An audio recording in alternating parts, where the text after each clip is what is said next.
হযরত ইব্রাহিম আলাইহিস সালাতু সালামের কাছে ফেরেশতা পরীক্ষা করার জন্য এসেছেন। আল্লাহ পাক রব্বুল আলামিনকে ফেরেশতা বলেন, হ্যাঁ আল্লাহ তাআলা, আপনার ইব্রাহিম আপনাকে কত মহব্বত করে, কত ভালোবাসে, আমি একটু পরীক্ষা করতে চাই।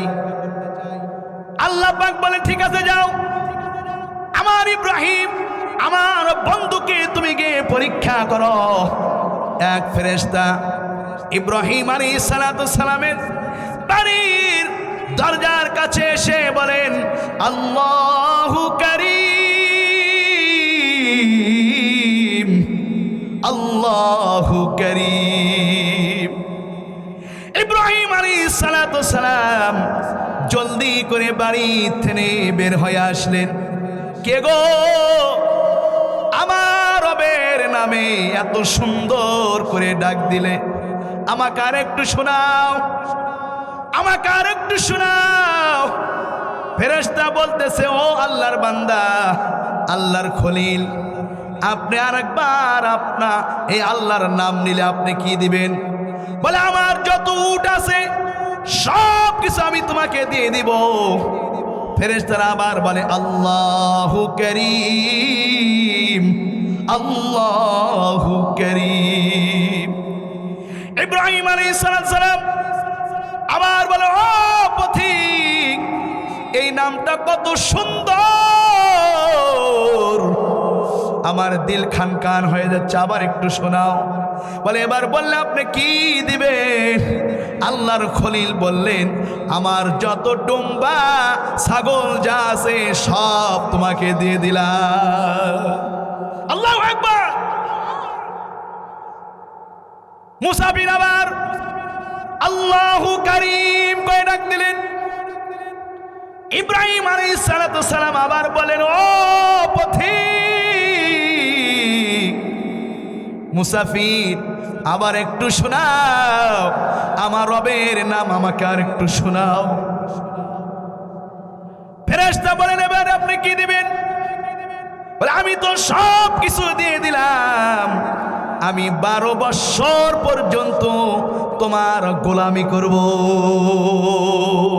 আল্লাহু আকবার। আল্লাহর নাম যখন শুনতেন আল্লাহর খলিল ইব্রাহিম আলাইহিস সালাতু সালাম, দিলের মধ্যে কম্পন সৃষ্টি হয়ে যেত। ফেরেশতা বুঝতে পারলেন, আমি কার কাছে আসলাম রে? সত্যি তো আল্লাহর খলিল ইব্রাহিম, সে সম্পদের পাগল নয়, আমার মাওলার পাগল। এরপরে আল্লাহ তাআলা বলেন, وَإِذَا تُلِيَتْ عَلَيْهِمْ آيَاتُهُ زَادَتْهُمْ إِيمَانًا। যখন আল্লাহ পাকের এই কোরআন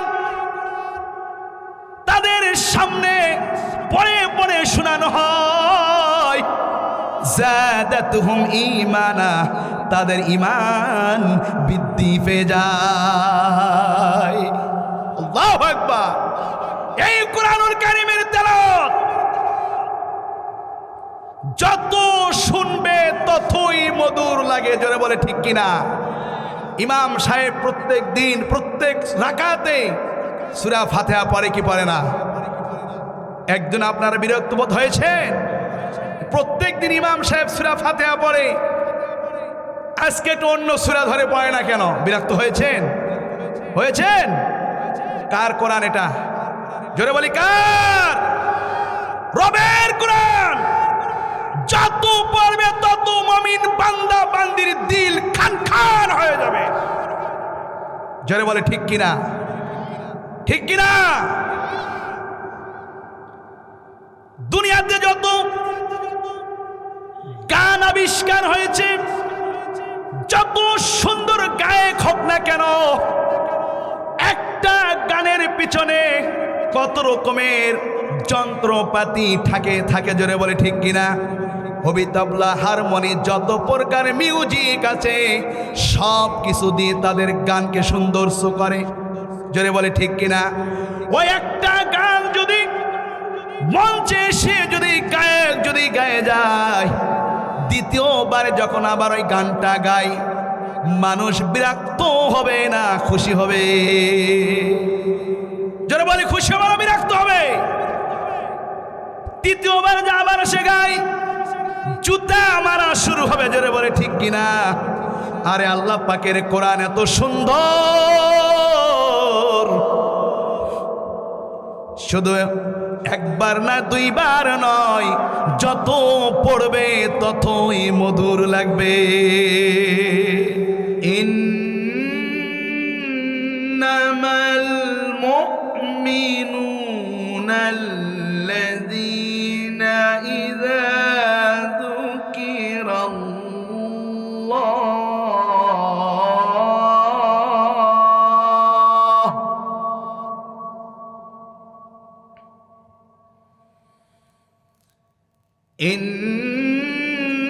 إنما المؤمنون الذين إذا ذكر الله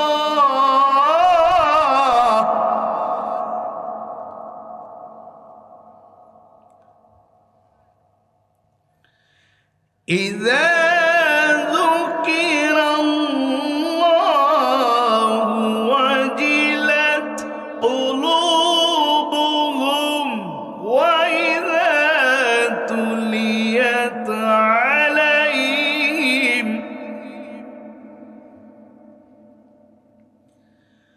وَإِذَا تُلِيَتْ عَلَيْهِمْ آيَاتُهُ زَادَتْهُمْ إِيمَانًا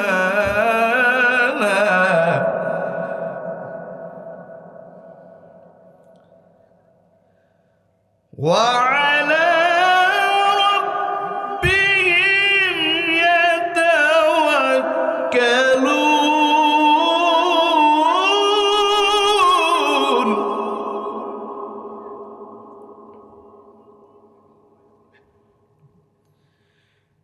الله أكبر بسم الله الرحمن الرحيم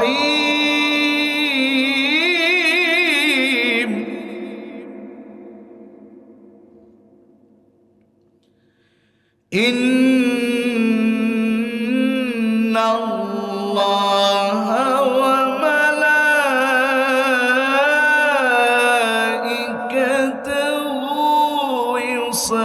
يصلون على النبي يا أيها الذين آمنوا صلوا عليه وسلموا تسليما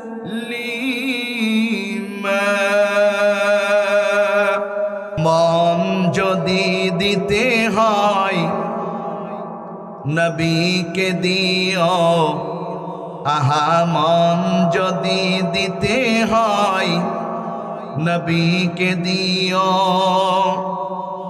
তোমারই কষ্ট যাতনা যিনি সইতে পারে না, আমার কষ্ট যাতনা যিনি সইতে পারে না, আহা ওই নবীজির মহব্বতে দরুদ পড়িও। মন যদি দিতে হয় নবীকে দিও, আহা মন যদি দিতে হয় নবীকে দিও। সারা জীবন কাঁদলেন নবী এই যে দুনিয়ায়, এখনো কাঁদেন তিনি সোনার মদিনায়। সারা জীবন কাঁদলেন নবী এই যে দুনিয়ায়, এখনো কাঁদেন তিনি সোনার মদিনায়। জানের চেয়ে বেশি তাকে, জানের চেয়ে বেশি তাকে ভালোবাসিও। মন যদি দিতে হয় নবীকে দিও, আহা মন যদি দিতে হয় নবীকে দিও। তোমার কষ্ট যাতনা যিনি সইতে পারে না, আমার কষ্ট যাতনা যিনি সইতে পারে না। আহা ওই নবীজির মহব্বতে দরুদ পড়িও। মন যদি দিতে হয় নবীকে দিও, আহা মন যদি দিতে হয় নবীকে দিও।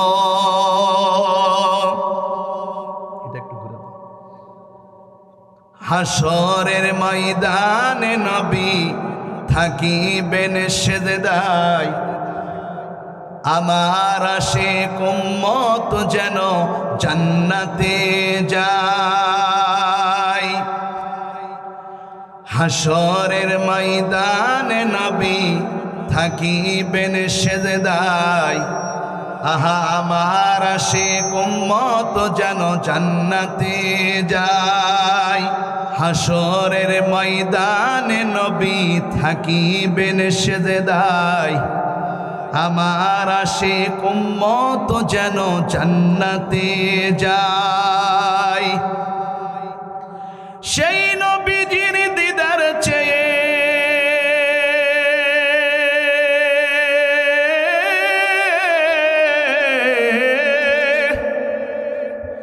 ওই নবীজির দিদার চেয়ে দরুদ পড়িও। মন যদি দিতে হয় বলেন নবীকে দিও, আহা মন যদি দিতে হয় নবীকে দিও। তোমার কষ্ট যাতনা যিনি সইতে পারে না, আমার কষ্ট যাতনা যিনি সইতে পারে না। আহা ওই নবীজির মহব্বতে দরুদ পড়িও। মন যদি দিতে হয় নবীকে দিও, আহা মন যদি দিতে হয় নবীকে দিও। জাহান্নামের গেটে নবী দাঁড়িয়ে থাকিবে, চক্ষু মোবারকের পানি ঝরতে থাকিবে। আল্লাহু আকবার।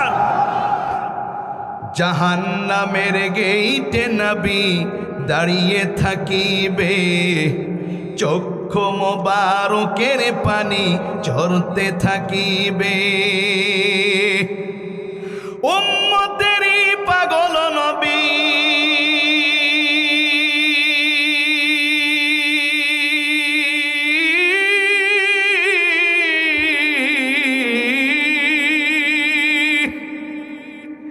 উম্মতেরই পাগল নবী মনে রাখিও।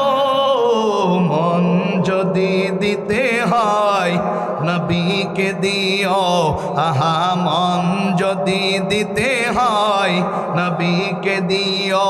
তোমার কষ্ট যাতনা যিনি সইতে পারে না, আমার কষ্ট যাতনা যিনি সইতে পারে না। আহা ওই নবীজির মহব্বতে দরুদ পড়িও।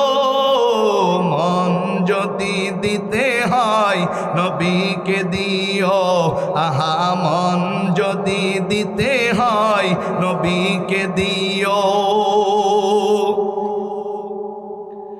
নবীর দিদার একবার যদি নসিব হইয়া যায়, জাহান্নামের আগুন তাকে দেখিয়া পালায়।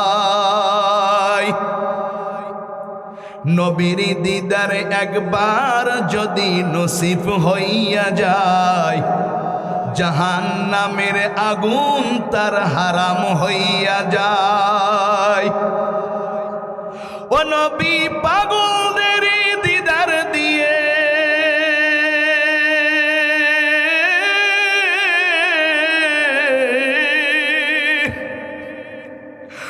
নবী পাগলদের দিদার দিয়ে ধন্য করিও মন যদি দিতে হয় নবীকে দিও আহা মন যদি দিতে হয় নবীকে দিও তোমার কষ্ট যাতনা যিনি সইতে পারে না আমার কষ্ট যাতনা যিনি সইতে পারে না আহা ওই নবীজির মহব্বতে দরুদ পড়িও মন যদি দিতে হয় নবীকে দিও আহা মন যদি দিতে হয় নবীকে দিও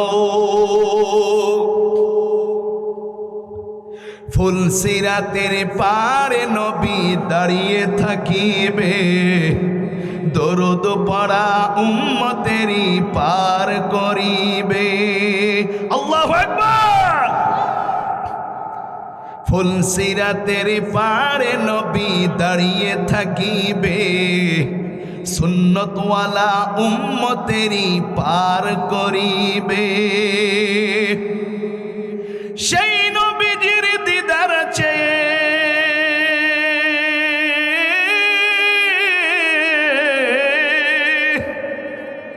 ওই নবীজির দিদার চেয়ে দরুদ পড়িও মন যদি দিতে হয় নবীকে দিও আহা মন যদি দিতে হয় নবীকে দিও তোমার কষ্ট যাতনা যিনি সইতে পারে না আমার কষ্ট যাতনা যিনি সইতে পারে না আহা ওই নবীজির মহব্বতে দরুদ পড়িও মন যদি দিতে হয় নবীকে দিও আহা মন যদি দিতে হয় নবীকে দিও লিল্লাহি তাকবীর নারে তাকবীর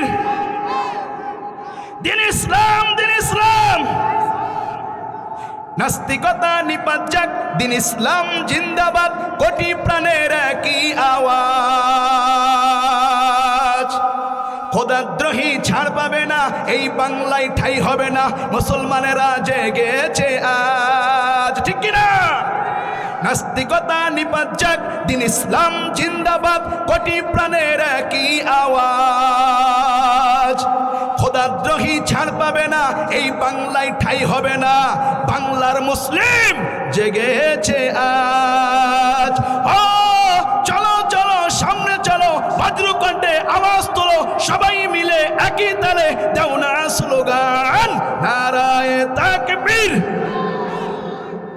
নারায়ে তাকবীর দিন ইসলাম দিন ইসলাম দিন ইসলাম দিন ইসলাম মুসলমানের এই দেশেতে নাস্তিকদের ঠাই নাই নাস্তিকদের পক্ষে যারা তাদের কোনো রক্ষা নাই কথা বলেন না কেন মুসলমানের এই দেশেতে নাস্তিকদের ঠাই নাই নাস্তিকদের পক্ষে যারা তাদের কোনো রক্ষা নাই এই দেশেতে থাকতে হলে কোরআন মানতে হবে কোরআন না মানলে সে বিতাড়িত হবে বিতাড়িত হবে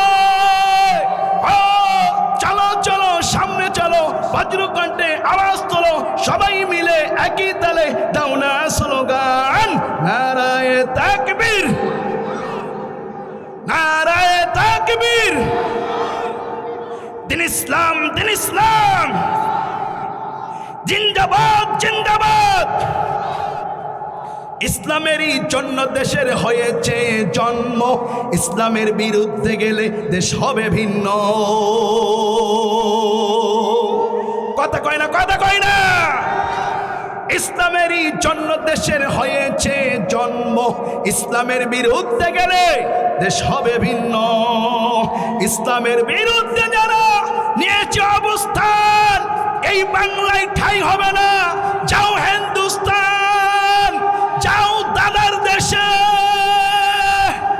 ঠিক কিনা চলো চলো সামনে চলো বজ্রকণ্ঠে আওয়াজ তোলো সবাই মিলে একই তালে দাও না স্লোগান, নারায়ে তাকবীর, নারায়ে তাকবীর। দিন ইসলাম, দিন ইসলাম। আজকের মাহফিল সফল হোক, আজকের মাহফিল, আজকের মাহফিল। প্রধান অতিথির আগমন, প্রধান মেহমানের আগমন। লিল্লাহি তাকবীর। অনেক কষ্ট লাগে মুসলমান,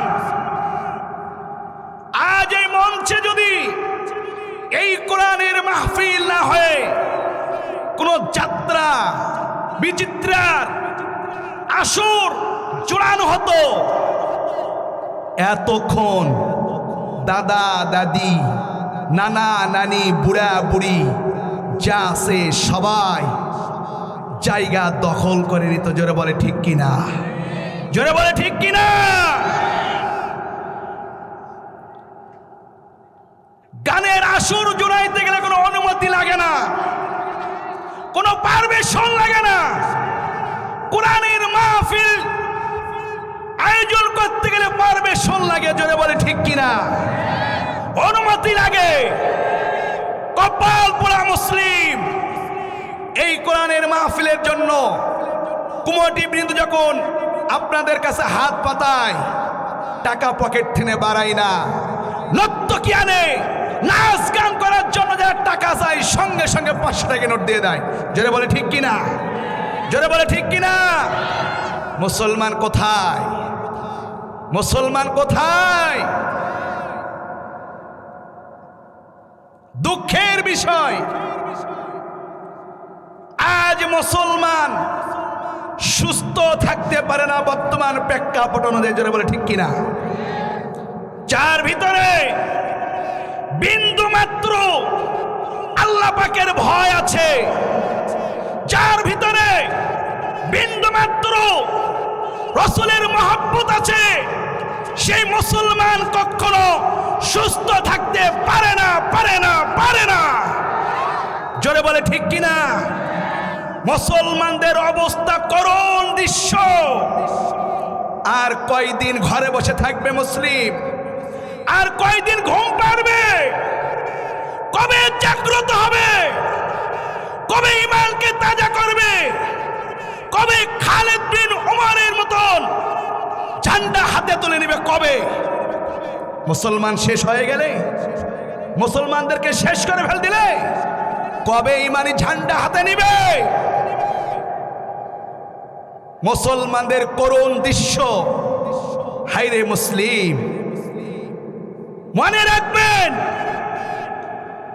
যদি আপনারা আল্লাহর জমিনে আল্লাহর দ্বীনকে কায়েম করার জন্য, এই কোরআনের আইন বাস্তবায়ন করার জন্য যারা চেষ্টা চালাবেন না, ঘরে বসে থাকবেন, ফিলিস্তিনবাসীদের যে অবস্থা আমাদেরও কখন আসবে বলতে পারবো না। জোরে বলে ঠিক কিনা। ফিলিস্তিনবাসীদের দৃশ্য দিকে তাকাও, তাদের অবস্থা কেমন। মুসলমান এখনো যদি ঘরে বসে থাকো, আমাদের একই অবস্থা হয়ে যাবে, ঠিক কিনা। এজন্য আমাদেরকে চেতনা হতে হবে, জাগ্রত হতে হবে। রামপন্থী বামপন্থী আমাদেরকে ঘায়েল না করতে পারে, ঠিক আছে না। রামপন্থী বামপন্থী আমাদের ঘায়েল না করতে পারে, এজন্য আমাদেরকে সচেতন হতে হবে।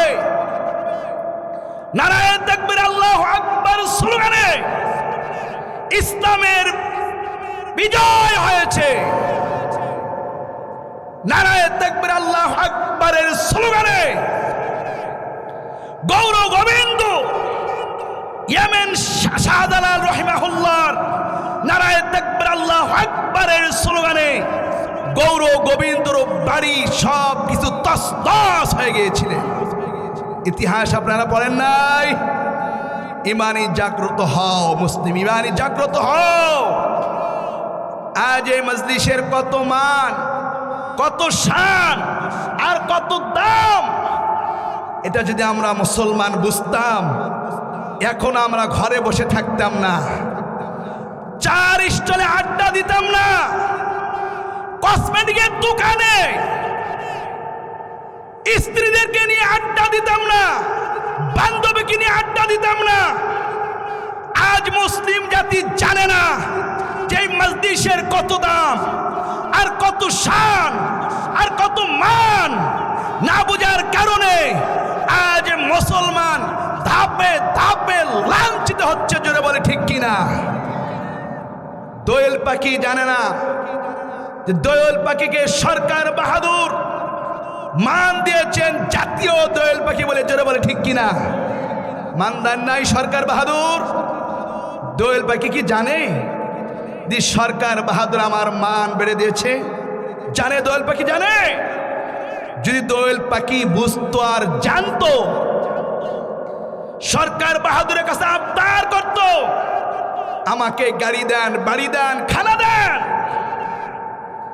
আজ দোয়েল পাখি বোঝে না, না বোঝার কারণে পোকামাকড় খায়, অনেক কিছু হাবড়ি জাবড়ি খাচ্ছে দোয়েল পাখি।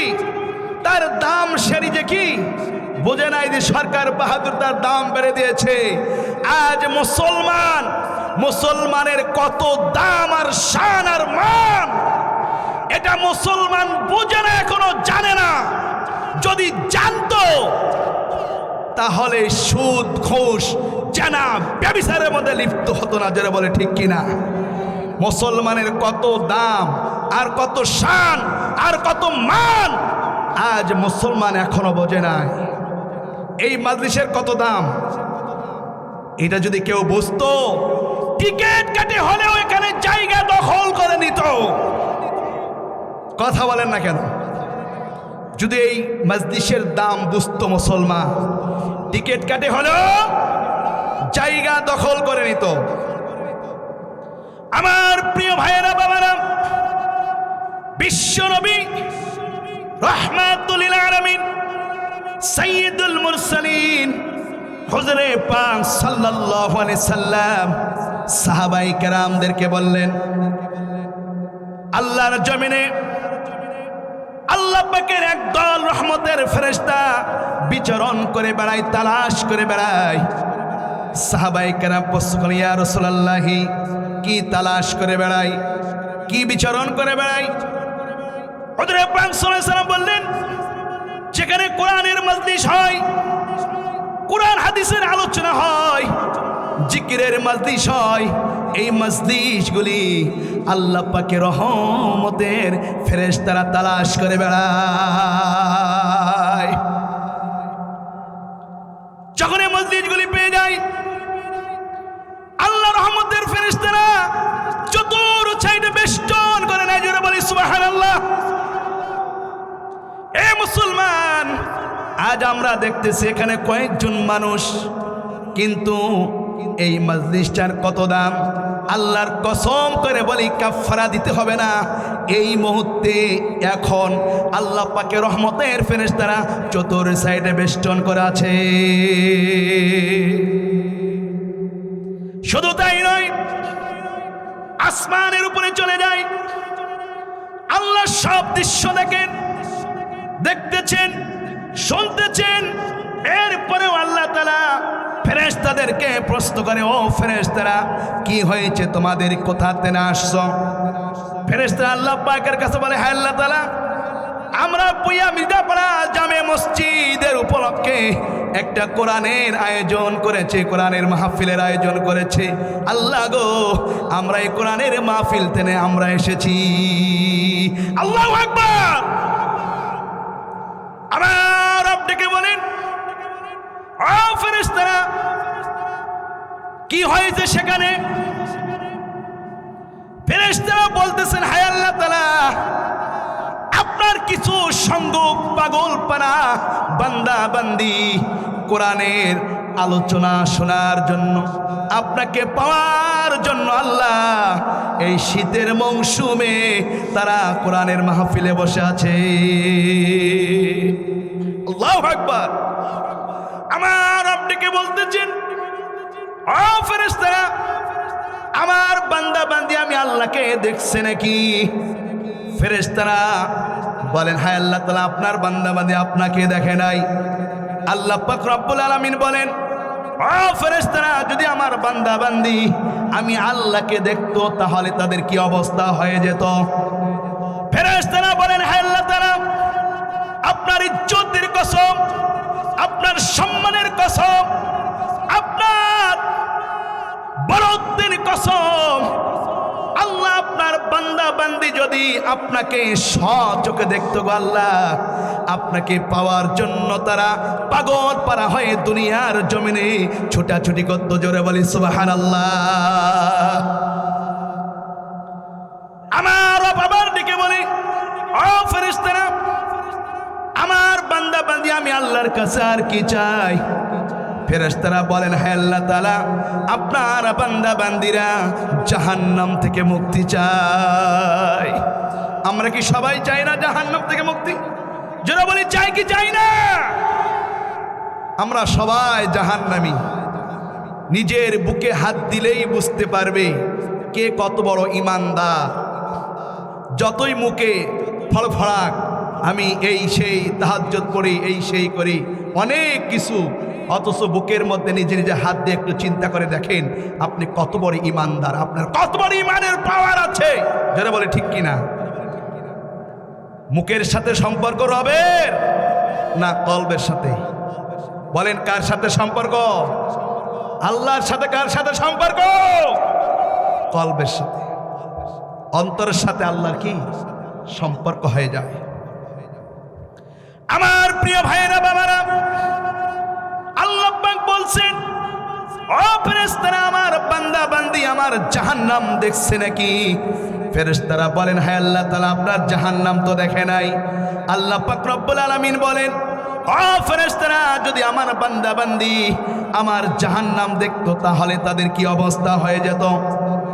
ফেরেশতারা বলেন, হ্যাঁ আল্লাহ তাআলা, আপনার ইজ্জতের কসম, বরত্বের কসম, আল্লাহ আপনার বান্দা বান্দি যদি ওই জাহান্নামের আগুন যদি তারা দেখতো গো আল্লাহ, একটা গুনার কাজও করতো না, জাহান্নাম থেকে মুক্তি পাওয়ার জন্য আপনার কুদরতি পায়ে সেজদায় পড়ে থাকতো।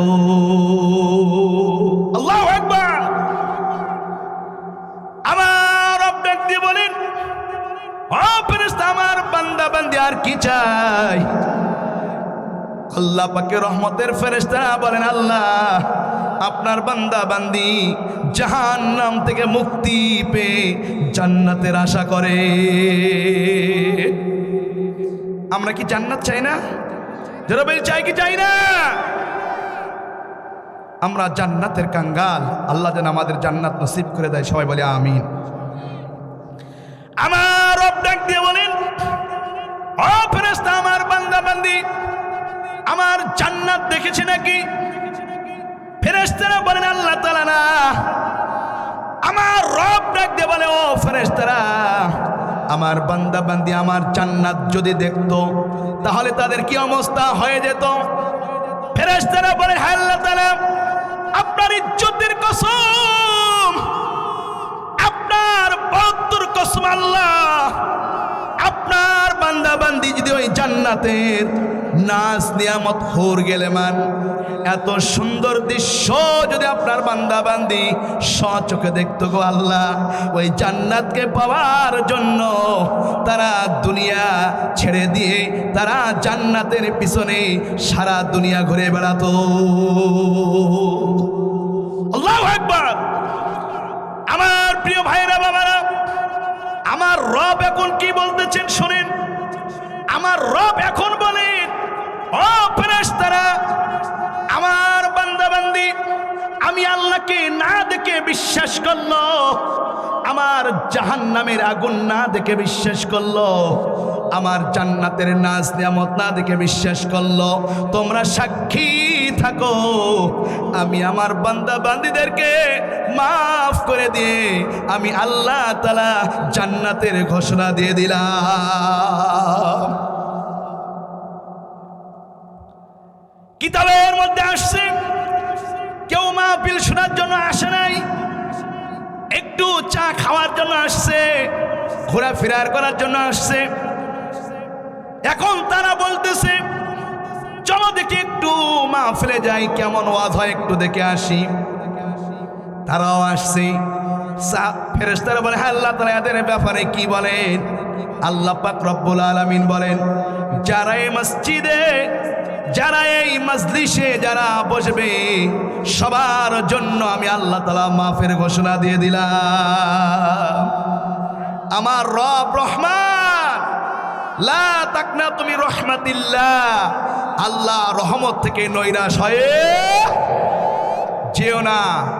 বান্দা, তুমি পাহাড় পরিমাণ গুনাহ করে ফেলেছো।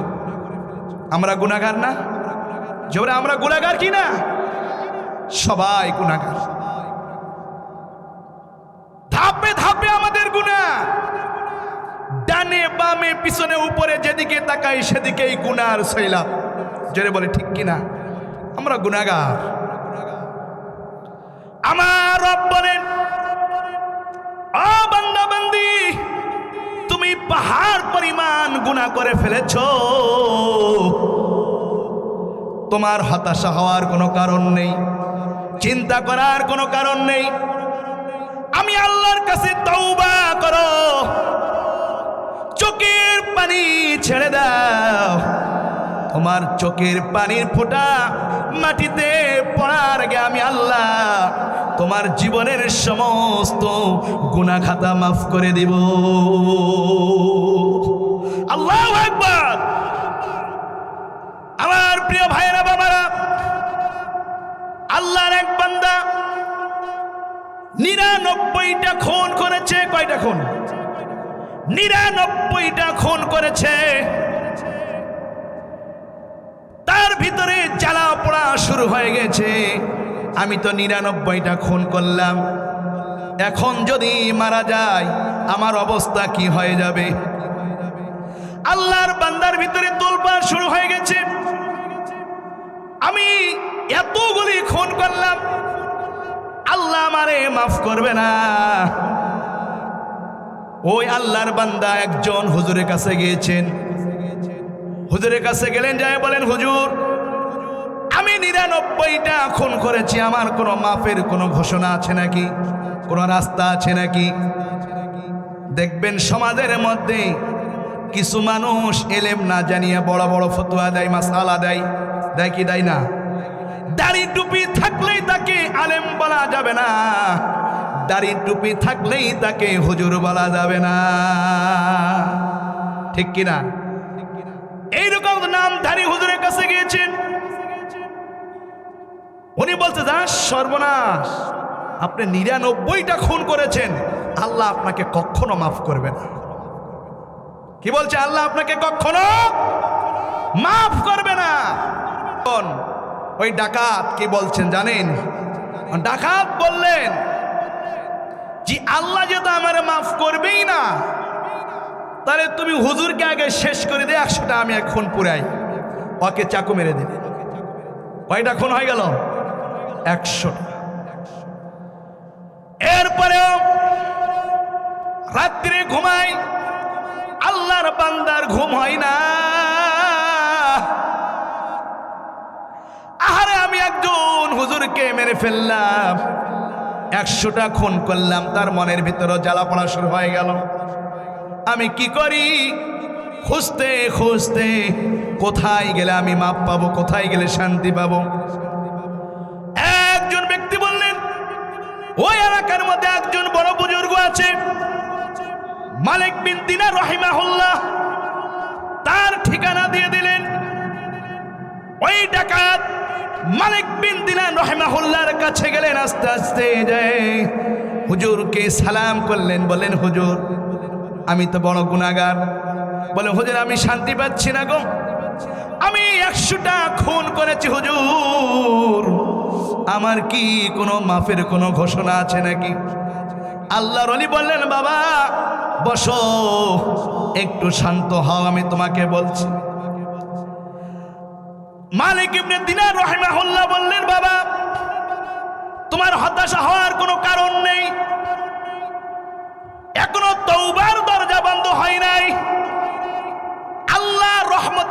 দরজা এখনো বন্ধ হয় নাই। বাবা তুমি যদি খাস দিলে তওবা করতে পারো তাহলে তোমাকে আল্লাহ পাক রব্বুল আলামিন মাফ করে দিয়ে দিবে। ওই বুজুর্গ খাস দিলে তওবা করলেন, তওবা করে আল্লাহর ওলির হাতে বায়াত গ্রহণ করলেন। এমত অবস্থায় বাড়িতে ফিরে আসতেছেন, পথের মধ্যে আজরাইল আলাইহিস সালাতু সালাম চলে আসলেন, জানটা কবজ করে নিলেন, পথের মধ্যে পড়ে রইলেন। জাহান্নামের ফেরেশতা এসে একদিকে টানে, জান্নাতি ফেরেশতারা এসে আর একদিকে টানাটানি করে। কেমন দৃশ্য হয়ে গেল! আল্লাহ পাক রব্বুল আলামিন জিবরাইল আলাইহিস সালাতু সালামকে পাঠিয়ে দিলেন, জিবরাইল যাও, আমার ফেরেশতারা টানাটানি করে, জাহান্নামের ফেরেশতারাও টানে, জান্নাতি ফেরেশতারাও টানে। এখানে একটা সমাধান হচ্ছে। আল্লাহ পাক রব্বুল আলামিন বলে দিলেন, জিবরাইল যাও, আমার ওই বান্দা যদি আমার তার ওই আল্লাহর ওলির দিকে বেশি থাকে তাহলে সে জান্নাতি হয়ে যাবে, আর যে তার বাড়ির দিকে বেশি চলে আসে তাহলে সে জাহান্নামী হয়ে যাবে। আমার প্রিয় ভাইরা বাবারা, জিবরাইল আলাইহিস সালাতু সালাম যখন মাপ দেওয়া শুরু করে দিলেন, আসলেই ওই ডাকাত তার বাড়ির দিকে বেশি চলে এসেছে। আল্লাহ পাকের কুদরতি হাতে আল্লাহ তাআলা আল্লাহর ওলির বাড়ির দিকে বেশি রাস্তা করে দিলেন। সুবহানাল্লাহ!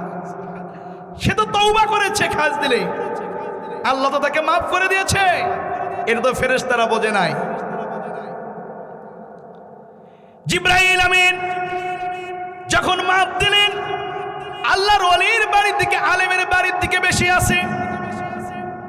জিবরাইল আলাইহিস সালাম ঘোষণা দিয়ে দিলেন, যাও, জান্নাতি ফেরেশতারাই আল্লাহর বান্দাকে নিয়ে যাও।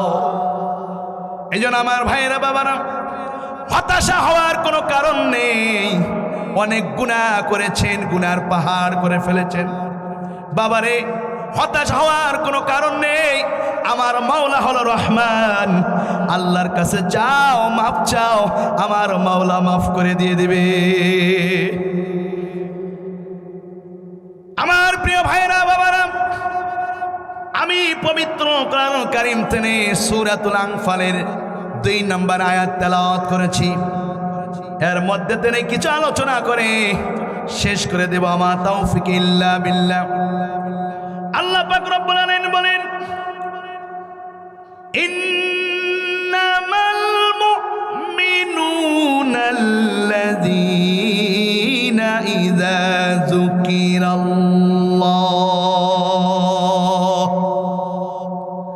ওয়াজিলাত কুলুবুহুম ওয়া ইযা তুলিয়াত আলাইহিম আয়াতুহু زادتهم إيمانا وعلى ربهم يتوكلون।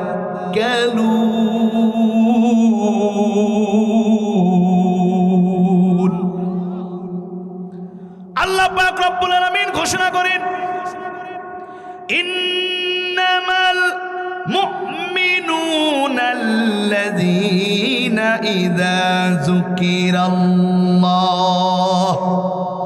মুমিন তাহারাই যখন আল্লাহ পাকের নাম লওয়া হয়, তাদের সামনে যখন আল্লাহ পাকের নাম লওয়া হয়, ওয়াজিলাত কুলুবুহুম, তাদের কলবের মধ্যে কম্পন সৃষ্টি হয়ে যায়। মুমিন বান্দা বান্দির সামনে যখন আল্লাহ পাকের নাম লওয়া হয়, তাদের কলবের মধ্যে কি শুরু হয়ে যায়? কম্পন সৃষ্টি হয়ে যায়। আমার প্রিয় ভাইয়েরা বাবারা, যারা 5 ওয়াক্ত নামাজি, এদের কথাই আমি বলি, মসজিদের মাইকে যখন মুয়াজ্জিন সাহেব আল্লাহু আকবার ধ্বনি দিয়ে যায়। আল্লাহু আকবার, আল্লাহু আকবার,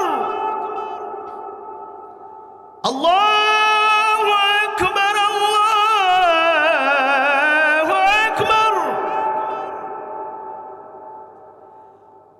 মুয়াজ্জিন সাহেবের আওয়াজ যখন, আল্লাহু আকবারের ধ্বনি যখন কোন মুমিন বান্দা বান্দির কানের মধ্যে চলে যায়, হাজারো কাজ কাম ফেলে দিয়ে মুমিন বান্দা বান্দি এক রবের ডাকে সাড়া দিয়ে দেয়। আল্লাহু আকবার। ঠিক বললাম কিনা মিথ্যা বললাম? যারা 5 ওয়াক্ত নামাজি তাদেরকে জিজ্ঞাসা করে দেখেন, যখন কানের মধ্যে আল্লাহু আকবারের ধ্বনি পৌঁছে, মুমিন বান্দা বান্দি আর ঠিক থাকতে পারে না। হাজারো কাজ কামকে ফেলে দিয়ে আল্লাহু আকবারের ডাকে সাড়া দিয়ে দেয়। জোরে বলি সুবহানাল্লাহ। আমার প্রিয় ভাইয়েরা, বাবারা, কামার হাতুড়ি পিটাচ্ছেন, এমত অবস্থায় আল্লাহু আকবার ধ্বনি কামারের কানের মধ্যে যখন পৌঁছে গেল, সঙ্গে সঙ্গে কামার এই হাতুড়িয়ার সামনে আনে নাই, পিছনে ফালাই দিয়েছে আল্লাহু আকবার ধ্বনি শুনে। সাহাবায়ে কেরামের দৃশ্য, যখন আল্লাহু আকবার ধ্বনি যখন সাহাবায়ে কেরামের কানের মধ্যে যখন পৌঁছে যায়, ইতিহাসের মধ্যে এসেছে, তাদের জীবনের মধ্যে এসেছে, যারা ব্যবসা করতেন দাড়ি সদাই মাপতেছেন, মাপা শেষ হয়ে গেছে, এমত অবস্থায় আল্লাহু আকবার ধ্বনি সাহাবায়ে কেরামের কানের মধ্যে পৌঁছে গেছে, সঙ্গে সঙ্গে দাড়ি নিচে ছেড়ে দিয়েছে।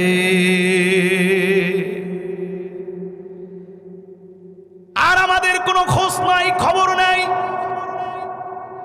আল্লাহু আকবার ধ্বনি, মুয়াজ্জিন সাহেব বলে আল্লাহ বড়। কে বড়? মসজিদের মধ্যে কে ডাক দেয়? বলেন কে ডাক দেয়? মুয়াজ্জিন সাহেব কি বলে? আল্লাহু আকবার, আল্লাহু আকবার, আল্লাহু আকবার, আল্লাহু আকবার। প্রথম শব্দ 4 বার বলে, আল্লাহ বড়, আল্লাহ বড়, আল্লাহ বড়।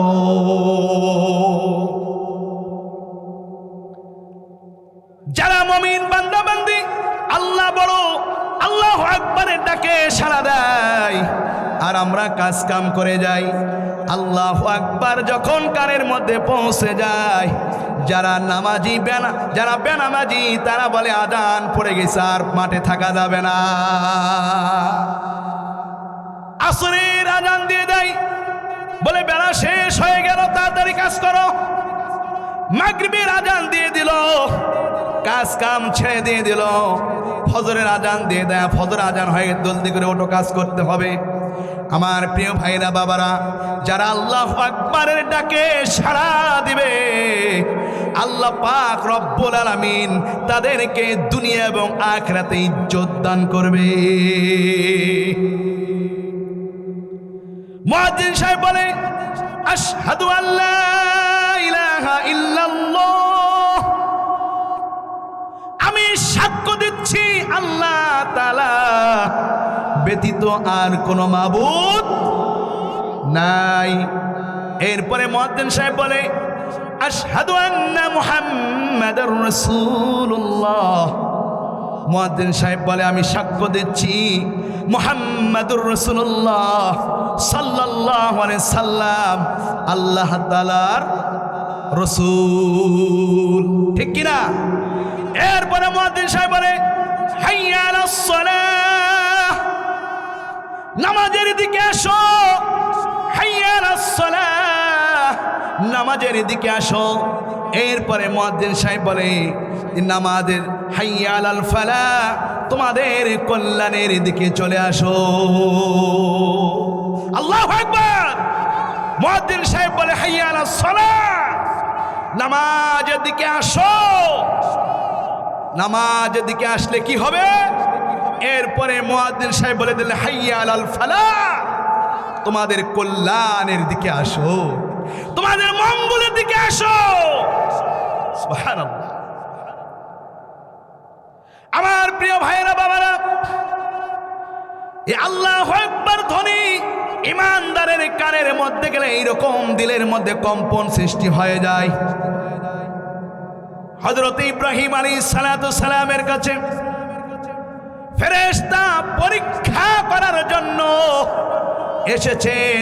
আল্লাহ পাক রব্বুল আলামিনকে ফেরেশতা বলেন, হ্যাঁ আল্লাহ তাআলা, আপনার ইব্রাহিম আপনাকে কত মহব্বত করে, কত ভালোবাসে, আমি একটু পরীক্ষা করতে চাই। আল্লাহ পাক বলেন, ঠিক আছে যাও, আমার ইব্রাহিম আমার বন্ধুকে তুমি গিয়ে পরীক্ষা করো।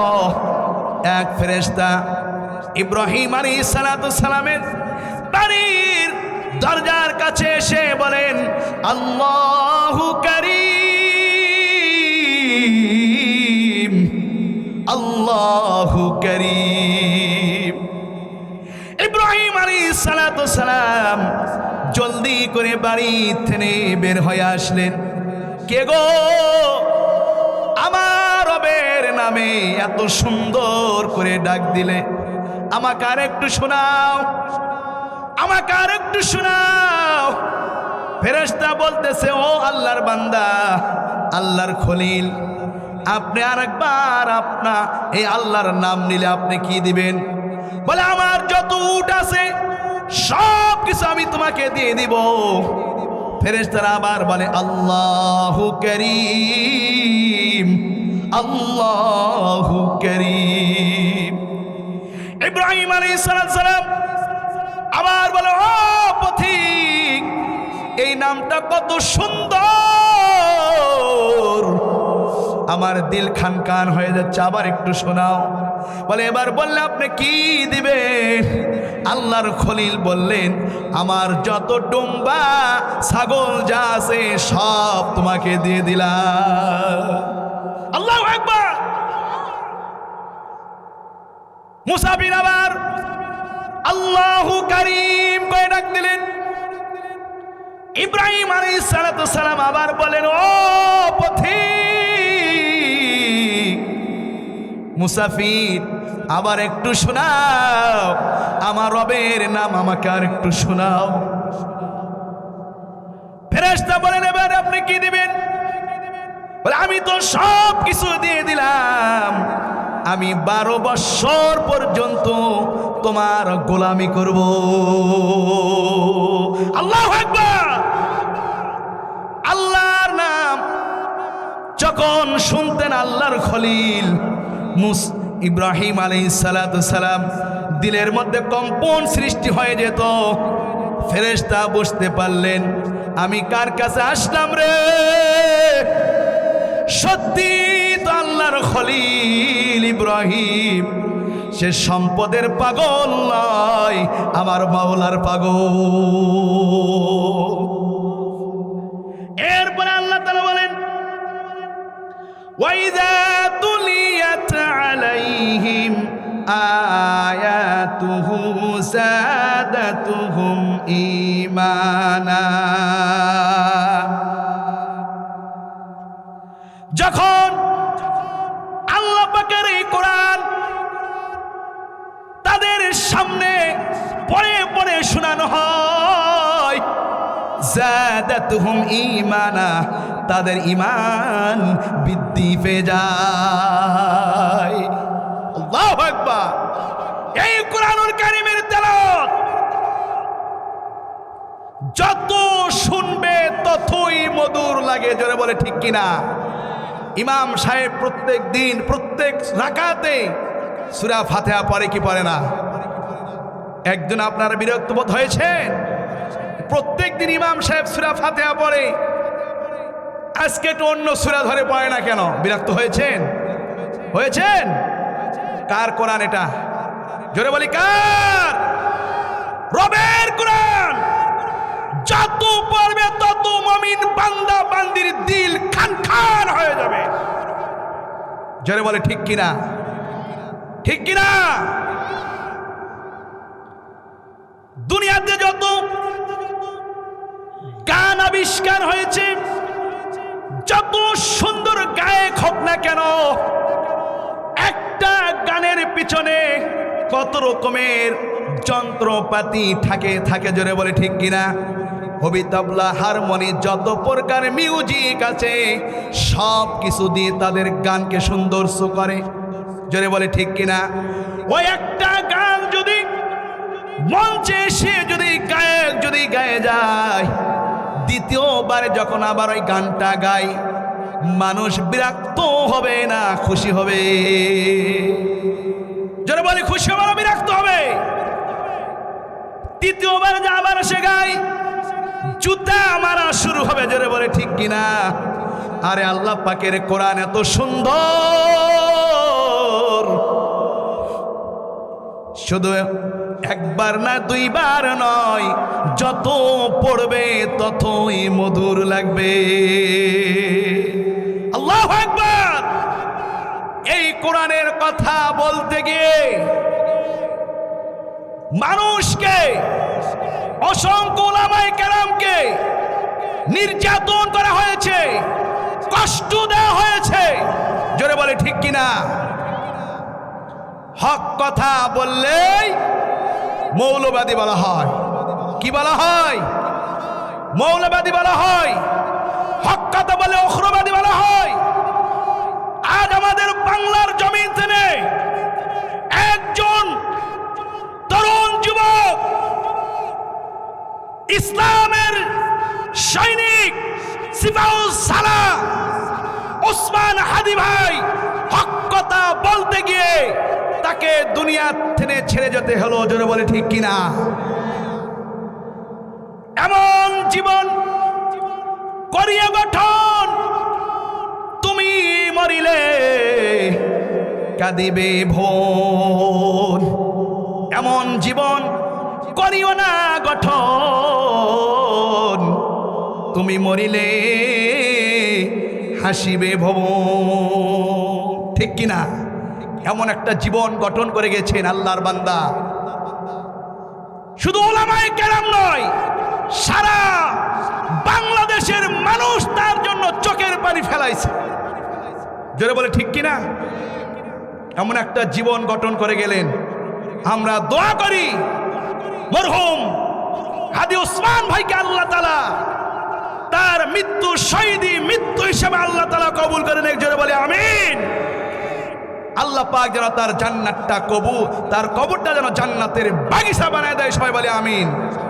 এই কোরআনের কথা বললে মৌলবাদ বলা হয়, উগ্রবাদ বলা হয়। আমি বিপ্লবী বিদ্রোহী মৌলবাদী, কেন জঙ্গিবাদী? আমি বিপ্লবী বিদ্রোহী মৌলবাদী, কেন জঙ্গিবাদী? সত্যের পক্ষে কথা বলি তাই আমি বিপ্লবী, সত্যের পক্ষে গান গাই বলে আমি বিদ্রোহী। কোরআনের পক্ষে কথা বলি তাই আমি উগ্রবাদী, জিহাদের পক্ষে গান লেখি তাই আমি মৌলবাদী। আমি বিপ্লবী বিদ্রোহী মৌলবাদী, কেন জঙ্গিবাদী? ঠিক কিনা? যারা বলে ঠিক কিনা? কোরআনের পক্ষে কথা বলতে গিয়ে এদিকে আসে, আরে বাবা এত সুন্দর আলোচনা হচ্ছে, আপনারা কালাই ভাজা ডাল ভাজা খাচ্ছেন, বসেন বসেন আর বসেন, সুন্দর করে শোনেন। আর সুযোগ পাবেন, সুযোগ আর পাবেন। এই যে কোরআনের মাহফিল কতদিন পরে হয়েছে এখানে এই মসজিদের উপলক্ষে? প্রথম। আবার 1 বছর পরে হবে, এটা আপনারা পাবেন, এটা কোনো গ্যারান্টি আছে? আছে? আবার 1 বছর পরে এই কোরআনের মাহফিলে আসবেন, এটা কোনো গ্যারান্টি আছে বলেন? আরে বাবা অল্প সময়, একটু সময় দেন, নসিব খুলে যাবে। মাফ করবে কে? আল্লাহ। জন্মের পরে কানে আজান কি দেয়নি, তুমি মৌলবাদী ছাড়া হওনি। কথা বলেন না কেন? মুসলমান, আপনি যখন দুনিয়ার জমিনে এসেছেন, আপনার কানের মধ্যে এই টুপিওয়ালা দাড়িওয়ালা আজান ইকামত দিয়েছে, জোরে বলে ঠিক কিনা? আপনার মার বিবাহ দিয়েছে, বাবার বিবাহ দিয়েছে, এই টুপিওয়ালা দাড়িওয়ালা আপনার মা বাবার বিবাহ দিয়েছে, জোরে বলে ঠিক কিনা? আপনি বিবাহ করেছেন, আপনার বিবাহটাও পড়াইছে এই দাড়িওয়ালা টুপিওয়ালা। কথা বলেন না কেন? এ মুসলমান, কবে জাগ্রত হবেন? উলামায়ে কেরাম ছাড়া কোনো গতি নাই। এ কোটিপতিরা, ভালো করে শুনে রাখো, তোমাদের প্রথম তাকবীর দিয়েছে টুপি দাড়িওয়ালা। জীবনের শেষ মুহূর্ত যেই জানাজা নামাজ হবে, সেটাও টুপি দাড়িওয়ালাই তাকবীর দিয়ে তোমাকে কবরে রাখবে, জেনে বলে ঠিক কিনা? কথা বলেন না কেন? পায়খানা প্রস্রাব করে তুমি পড়ে থাকো, যারা অনেক মানুষ ইন্তেকাল করে, পায়খানা প্রস্রাব করে না? করে কিনা? আরে মুসলিম বাবারা শোনো, এই টুপিওয়ালা দাড়িওয়ালা তোমাকে পরিষ্কার করে। কথা বলেন না কেন? তোমার স্ত্রী তোমার গায়ে টাচ করবে না, তোমার ছেলে মেয়ে তোমার শরীরে টাচ করবে না, তোমার যত মহব্বতের ভালোবাসা বন্ধু আছে কেউ তোমার শরীরে টাচ করবে না দুনিয়া ছেড়ে চলে গেলে। এই টুপিওয়ালা দাড়িওয়ালাই তোমাকে পায়খানা প্রস্রাব সব পরিষ্কার করে সুন্দর করে গোসল করে দিয়ে কাপড়ের কাপড় পরাবে এই টুপি আর দাড়িওয়ালাই। কথা বলেন না কেন? এই হাত দিয়ে কত মানুষের গোসল করাইছি আমি, আল্লাহু আকবার। কিছু কিছু মানুষ পায়খানা প্রস্রাব করে, এত দুর্গন্ধ, এরপরেও নিজে হাতে পরিষ্কার করেছি। নিজে হাতে কি করেছি? পরিষ্কার করেছি, সুন্দর করে সাবান দিয়ে গোসল করে দিয়েছি, শেষ বিদায়ের কাফন পরিয়েছি, শেষ জানাজার নামাজে হাতে করেছি। তোমার মতন কত যুবককে কবরে রাখলাম। কেন তুমি উলামায়ে কেরামের বিরুদ্ধে কথা বলো? কেন উলামায়ে কেরামের বিরুদ্ধে তুমি লেগে পড়েছো? উলামায়ে কেরাম ছাড়া তোমার দুনিয়াতেও গতি নাই, আখিরাতেও গতি নাই, জোরে বলে ঠিক কিনা? জন্মের পরে কানে আজান কি দেয়নি, তুমি মৌলবাদী ছাড়া হওনি। ওরে মরণের পরে জানাজা পড়াবে, মরণের পরে জানাজা পড়াবে, তখন কোথায় পালিয়ে যাবি? আমি বিপ্লবী বিদ্রোহী মৌলবাদী, কেন জঙ্গিবাদী? আমি বিপ্লবী বিদ্রোহী মৌলবাদী, কেন জঙ্গিবাদী? সত্যের পক্ষে কথা বলি তাই আমি বিপ্লবী, সত্যের পক্ষে কথা বলি আমি বিদ্রোহী, কোরআনের পক্ষে কথা বলি তাই আমি মৌলবাদী, জিহাদের পক্ষে কাল্লে কি তাই আমি অহরবাদী। আমি বিপ্লবী বিদ্রোহী মৌলবাদী, কেন জঙ্গিবাদী? বেহায়া নারীর এই কেমন কথা, বোরকা দেখিলেই মাথা ব্যথা, ঠিক কিনা? বেহায়া নারীর এই কেমন কথা, বোরকা দেখিলেই মাথা ব্যথা। কুখ্যাত শয়তান তসলিমা নাসরিনকে আপনারা চিনেন না? চিনেন না? এই তসলিমা নাসরিন, নাস্তিক তসলিমা নাসরিন বলেছিলেন, জি আল্লাহ পাক কোরআনের মধ্যে ভুল লিখেছে, বলি নাউজুবিল্লাহ। কি বলেছে? আল্লাহ কোরআনের মধ্যে ভুল লিখেছে। কি ভুল লিখেছে? বলে ছেলেরা যদি 4টি বিয়ে করতে পারে, মেয়েরা কেন পারবে না? জোরে বলি নাউজুবিল্লাহ। এটা কি আল্লাহ কোরআনে ভুল লিখেছে? ভুল লিখেছে। নাস্তিক এই নাসরিন বলেছিল, এই কথা বলেছে। উদাহরণ দিতে চাই, ওলামায়ে কেরাম উদাহরণ দিয়েছেন। 4 রঙের গরুর দুধ, কালো, সাদা, লাল, যাই হোক 4টি রঙের 4 কালারের গরুর দুধ যদি এক বালতির মধ্যে রেখে দেওয়া হয়, ওই নাস্তিক তসলিমা নাসরিন যদি বের করে দিতে পারে কোন গরুর কোন দুধ, তাহলে বুঝবো একটা মেয়ে 4টা বিয়ে করতে পারবে। বের করে দিতে পারবে? পারবে? একটা মেয়ের সাথে যদি 4 জন পুরুষ যদি সহবাস করে, কার সন্তান কি বলতে পারবে? সে কি হবে? জারস। কি হবে? জারস। এই বেশ্যা তসলিমা নাসরিন বলেছিল, বাংলার ওলামায়ে কেরাম আন্দোলন করে তাকে বাংলার দেশ থেকে তাড়িয়ে দিতে বাধ্য হয়েছে, যারা বলে ঠিক কিনা। তাকে বোরকায় তাকে সহযোগিতা করেছে। কি করেছে? এই বোরকা পরেই তাকে পালিয়ে যেতে হয়েছে, বোরকা পরেই তাকে পালিয়ে যেতে হয়েছে। এই জন্য আমার ভাইয়েরা বাবারা, আসুন আমরা অগ্রসর হই, দিনের দিকে অগ্রসর হই, হাতকে প্রসারিত করুন। এত সম্পদ, এত টাকা, এত পয়সা সাথে নিয়ে যেতে পারবেন? জোরে বলেন, পারবেন? সাথে যাবে? ওরে মানুষ হইছ বেহুশ দুনিয়ার পিছে, কি জবাব দিবি রে তুই আল্লাহর কাছে? হাই, কি জবাব দিবি রে তুই আল্লাহর কাছে? ওরে মানুষ হইছ বেহুশ দুনিয়ার পিছে, কি জবাব দিবি রে তুই আল্লাহর কাছে? হাই, কি জবাব দিবি রে তুই আল্লাহর কাছে? রাতে দিনে দৌড়া দৌড়ি, বিশ্রামেরও সুযোগটা নাই, নামাজ রোজা দূরের কথা, আল্লাহর নাম কেউ মুখে নাই। কথা বল না কেন? আছে না কিছু মানুষ, আছে না রাতে দিনে পরিশ্রম করে, দৌড়া দৌড়ি, নামাজ রোজা তো দূরের কথা, আল্লাহর নামটাও তার মুখে নাই। কপাল পুরা মুসলমান, যারা বলে ঠিক কিনা। রাতে দিনে দৌড়া দৌড়ি, বিশ্রামেরও সুযোগটা নাই, নামাজ রোজা দূরের কথা, আল্লাহর নামটিও মুখে নাই।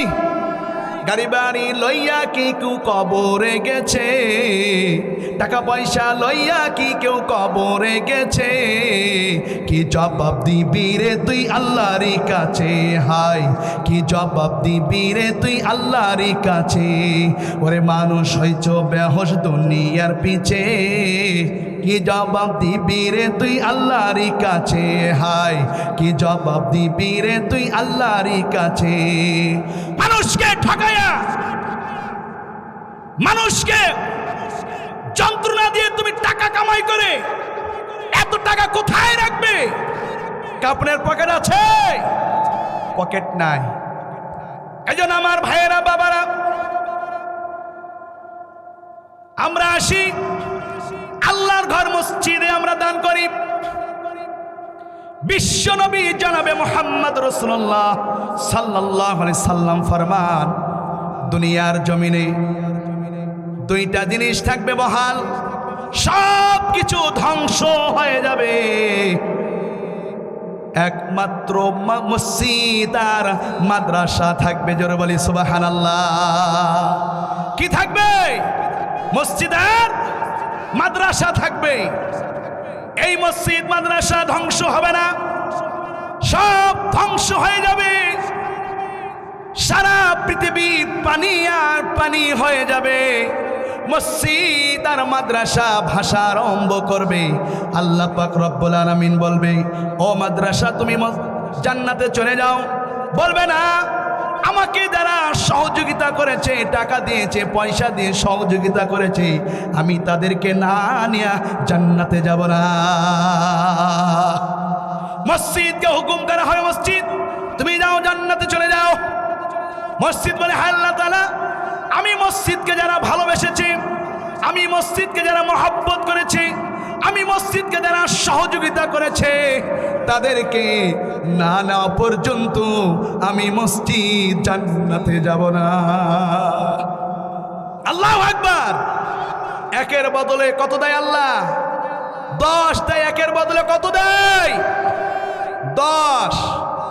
আমার প্রিয় ভাইয়েরা, বাবারা, পর্দার মা বোনেরা, ভালো করে শুনে রাখবেন। বিশ্ব নবীর মেয়ে ফাতেমা রাদিয়াল্লাহু তাআলা আনহা এমন কষ্ট করেছেন রে বাবা, বাড়িতে কোনো খানা নাই, দিনের পর দিন চলে যায়, অনাহারে থাকে, বাড়ির মধ্যে কোনো খানা নাই। ইমাম হাসান হুসাইন ক্ষুধার যন্ত্রণায় ছটপট করে কান্নাকাটি করে। ফাতেমা রাদিয়াল্লাহু তাআলা আনহার কোনো কাপড় ছিল না, নতুন কোনো কাপড় ছিল না, শুধু একটি মাত্র ওড়না ছিল। কোথাও যদি ফাতেমা রাদিয়াল্লাহু তাআলা আনহা বেড়াতে যেতেন, এই ওড়নাটা দিয়ে তিনি বেড়াতে যেতেন। এই একটি নতুন ওড়না ছিল তার ঘরের মধ্যে, বাদে কোনো ওড়না ছিল না। হযরতে ফাতেমা রাদিয়াল্লাহু তাআলা আনহা আলী রাদিয়াল্লাহু তাআলা আনহুকে বললেন, ও স্বামী, আমার ঘরে তো তেমন কিছু নাই, তোমাকে দিব বিক্রি করার জন্য। স্বামী গো, ইমাম হাসান হোসেনের কান্না আর সহ্য হয় না, আমার একটি ওড়না আছে, এই ওড়নাটি বাজারে নিয়ে যায় বিক্রি করো, যে কয় টাকা হয় চাল ডাল নিয়ে আসো। ফাতেমা রাদিয়াল্লাহু তাআলা আনহা ওড়নাটি হযরতে আলী রাদিয়াল্লাহু তাআলা আনহুকে দিয়ে দিলেন। হযরতে আলী রাদিয়াল্লাহু তাআলা আনহু ওড়নাটি 6 দিরহাম দিয়ে বিক্রি করলেন, 6 টাকা দিয়ে।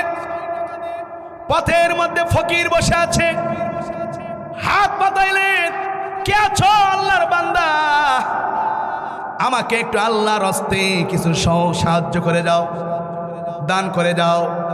হযরত আলী রাদিয়াল্লাহু তাআলা আনহু 6 দিরহাম টাকায় ধরে দান করে দিয়ে দিলে। এদিকে আল্লাহ পাক রব্বুল আলামিন খুশি হয়ে গেলেন, বাড়ির মধ্যে কোনো খানা নাই, 6 টাকা দিন ওড়না বিক্রি করলেন, পুরোটাই দান করে দিয়ে দিলেন। আল্লাহ তাআলা খুশি হয়ে গেলেন। আল্লাহ পাক রব্বুল আলামিন হযরতে জিবরাইল আলাইহিস সালাতু সালামকে বললেন, ও জিবরাইল, জলদি করে যাও, জলদি করে যাও, আমার আলী যা করেছে রে জিবরাইল, আমি আল্লাহর দিল ঠান্ডা হয়ে গেছে, আমি ঠিক থাকতে পারি না, জলদি করে যাও। জান্নাতের একটা উট নিয়ে যাও, জান্নাতের একটি উট নিয়ে জিবরাইল আলাইহিস সালাতু সালাম দুনিয়াতে চলে আসলেন। আর হযরতে আলী রাদিয়াল্লাহু তাআলা আনহু যাচ্ছেন বাড়িতে, পথের মধ্যে জিবরাইল আলাইহিস সালাতু সালাম মানুষ বেশে উট নিয়ে দাঁড়িয়ে আছে। জিবরাইল সালাম বলেন, আলী, তুমি উটটাকে খরিদ করবে নাকি? আলী রাদিয়াল্লাহু তাআলা আনহু বললেন, আমার কাছে তো কোনো টাকা নাই। জিবরাইল আলাইহিস সালাতু সালাম বলেন, আলী, আমি তোমাকে দাম ধরে দিচ্ছি। বলে, কয় টাকা দে? বলে, 100 টাকা দাম ধরে দিলাম, এর উপরে যা হয় তুমি বিক্রি করে উপরে টাকাটা নিয়ে আমাকে 100 টাকা পরিশোধ করে দিও। আলী রাদিয়াল্লাহু তাআলা আনহু উটটি হাতে নিলেন, 100 টাকা চুক্তি করে, 100 টাকা চুক্তি করে উটটি নিয়ে নিলেন। যখন উটটি বিক্রি করার জন্য গেলেন, আল্লাহ পাক রব্বুল আলামিন খরিদদার হিসাবে হযরতে মিকরাইল আলাইহিস সালাতু সালামকে পাঠিয়ে দিলেন। আল্লাহু আকবার। মিকরাইল আলাইহিস সালাতু সালাম বলেন, আলী, উটটা তো বিক্রি করবে নাকি? বলে, হ্যাঁ। কত টাকা দাম নিবা? আলী রাদিয়াল্লাহু তাআলা বললেন, আমি 100 টাকাতে খরিদ করেছি, এর উপরে আপনি কত দিবেন? বলে, আমি 60 টাকা দেই, অতিরিক্ত 60 টাকা বেশি দেই। বলে, ঠিক আছে। 160 টাকা দিয়া উটটি বিক্রি করে দিলেন। 100 টাকা কর্জ হাসানা দিয়ে দিলেন তাকে, 100 টাকা তাকে দিয়ে দিলেন, আর 60 টাকা থাকে। এই একের বদলে আল্লাহ পাক রব্বুল আলামিন আলী রাদিয়াল্লাহু তাআলা আনহুকে 60 টাকা দিয়েছে। 1 টাকার পরিবর্তে কয় টাকা? 10 টাকা দিয়েছেন, 6 টাকা আল্লাহ রাস্তায় দান করেছেন, 6 টাকার বিনিময়ে 60 টাকা আল্লাহ তাআলা আলী রাদিয়াল্লাহু তাআলাকে দিয়ে দিলেন। জোরে বলি সুবহানাল্লাহ।